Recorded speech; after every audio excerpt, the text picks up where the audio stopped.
ఒక్క దేవాలయం 1000 స్తంభాలతో నిర్మించబడిందని. అదే వరంగల్లోని 1000 స్తంభాల దేవాలయం.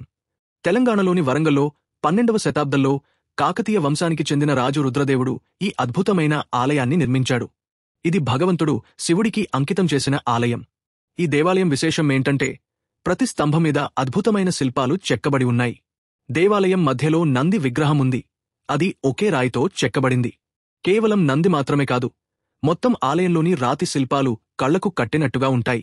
ఆలయంలో ఒక రహస్య బావి కూడా ఉంది. దాని నీరు ఎప్పటికీ ఎండిపోదని చెబుతారు. కాలక్రమంలో దాడుల వల్ల ఆలయం కొంత నాశనమైందిగాని ఇప్పటికీ ఇది భారతదేశపు శిల్పకళ వైభవానికి నిదర్శనం. ప్రపంచవ్యాప్తంగా పర్యాటకులు ఈ ఆలయాన్ని చూసి ఆశ్చర్యపోతారు. ఇక మీరు వరంగల్ వెళ్తే తప్పకుండా చూడాల్సిన ప్రదేశం అదే 1000 స్తంభాల దేవాలయం.